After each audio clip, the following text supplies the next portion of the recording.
Welcome back to Watching Film. Temple defense.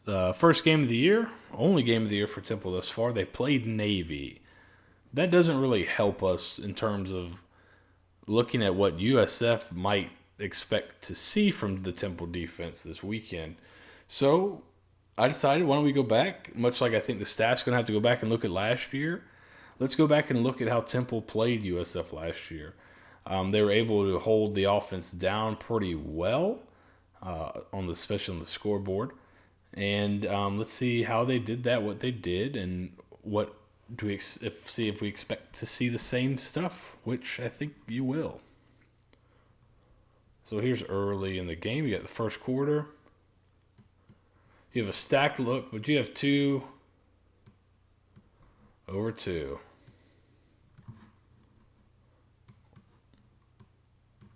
There's one guy in the middle of the field, and he's a linebacker. There's another linebacker walked up.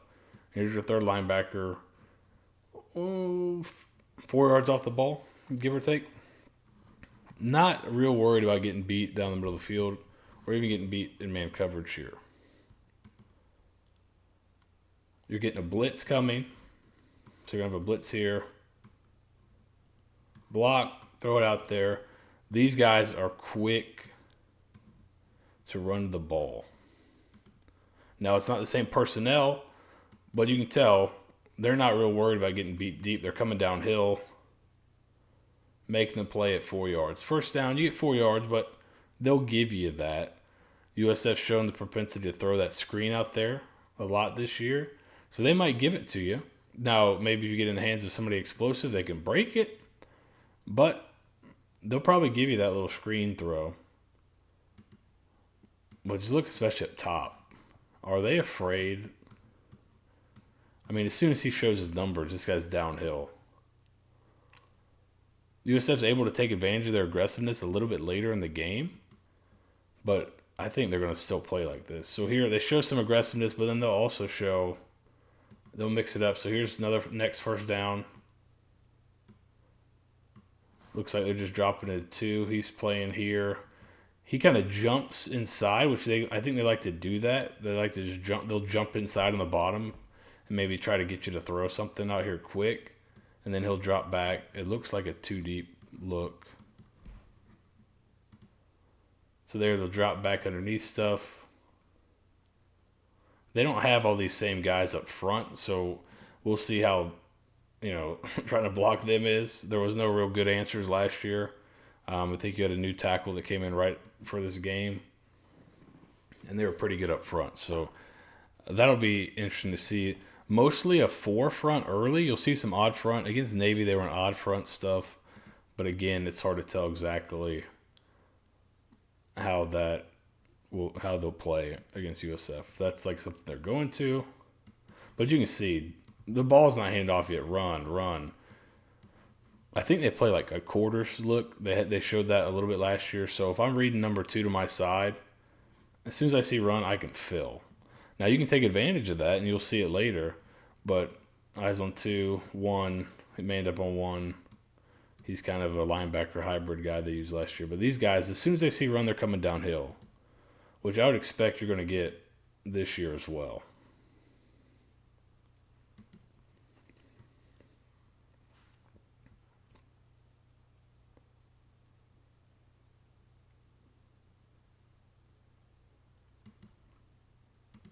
Again, either a called blitz or as soon as they see run, they're flying.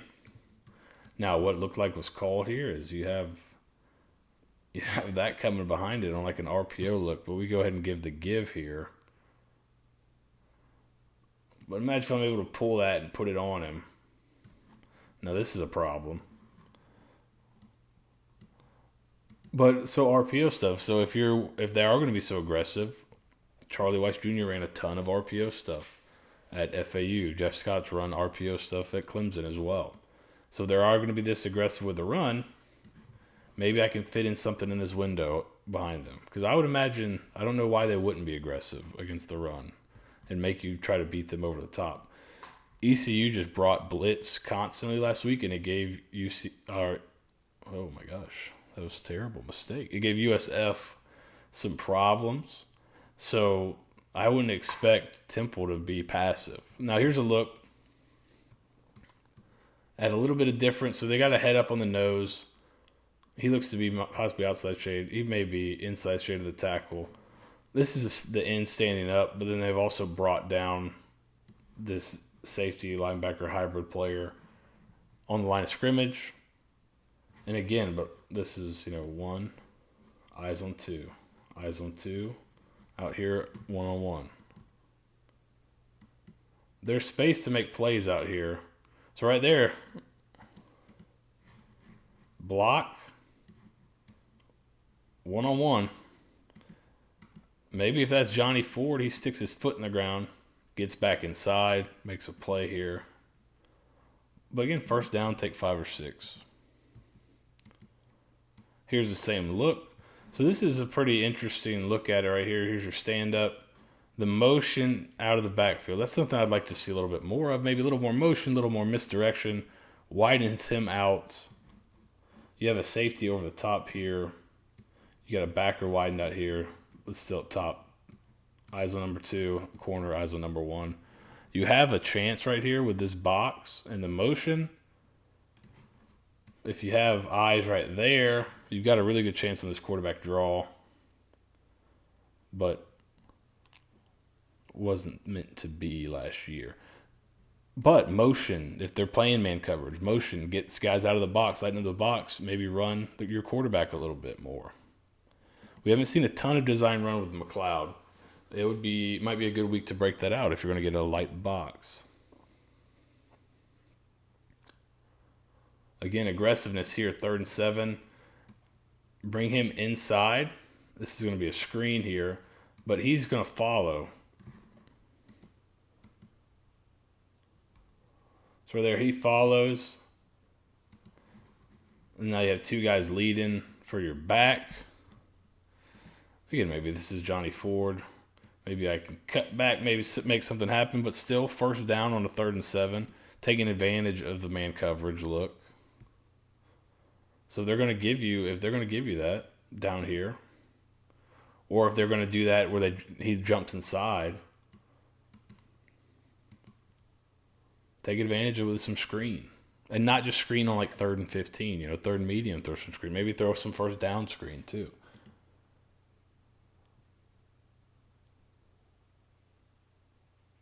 Again, they're not going to be afraid to bring pressure. You've got to be able to hit throws against it. So here,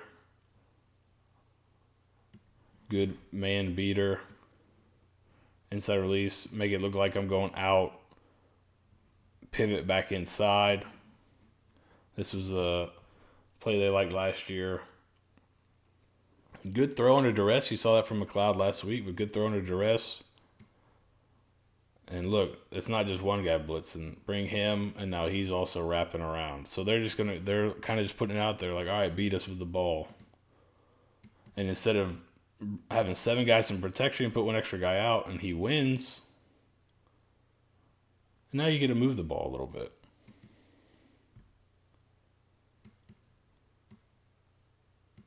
Quarterback run game. If you can widen guys out. So here's kind of see here, you're going to drop him off. Bring him. So they're going to do some different stuff. So it's not going to be kind of a passive picture for the quarterback either. But maybe a little quarterback run game if you can get them to lighten the box a little bit. So right here, you've got essentially a 6-man box. When he bails out, it turns into a 5-man box, and I'm reading somebody. Him for him, I'm able to kind of just use 4 guys on 3 back here. Take your numbers advantages where you can get them. I get a first down here. Could have maybe been a bigger play if I maybe cut off this block right here. But first down.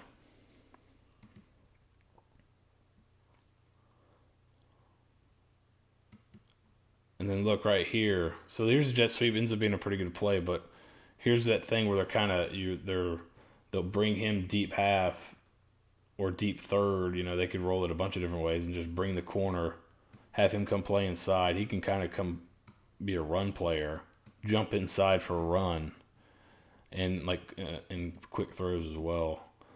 But he kind of turns this thing back. USF gets a good play on Xavier Weaver, who's still on the team. Makes a nice run.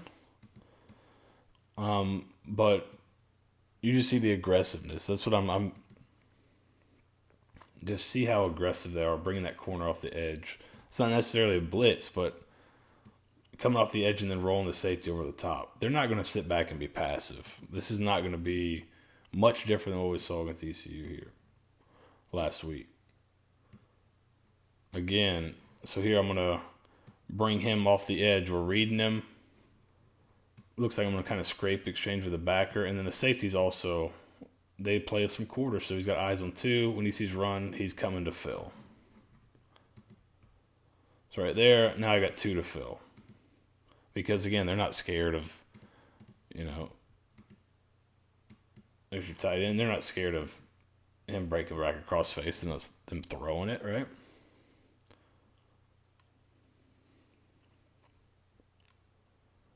This is what you have to have, though, when they're aggressive and playing the run hard.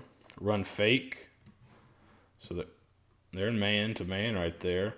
I believe he's got him, but the run fake holds this linebacker for a second.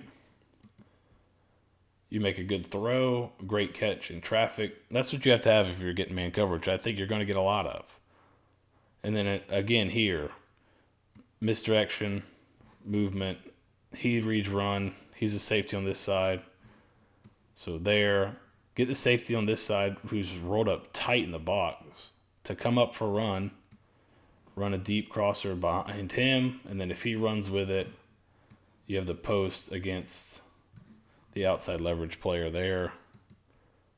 Safety is aggressively playing run.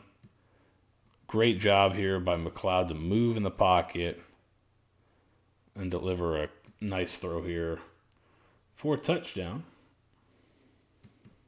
So there's some, there was some good stuff they were able to do last year, but a lot of it is just being able to take advantage of aggressive defense.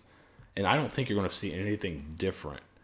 If you've watched Temple, now they lost a lot of guys from their team last year that were really good players. You have a few guys on NFL rosters. You got one, your stud defensive end is now playing at Miami and playing well. So they're not quite as talented, I wouldn't believe, as they were last year. But I think they're still going to be aggressive. They're still going to play up in your face. And USF saw that last week and didn't play real well against it. They had flashes, but that's something they haven't played really well against in recent years. If that's something they can fix, if you can hit some explosive plays, try to loosen them up, maybe use some motion and misdirection, use their aggressiveness against them, that's what you're going to have to do to have success against this Temple defense. Because I don't think they're going to sit back and be passive. You're going to get an aggressive Temple defense this weekend.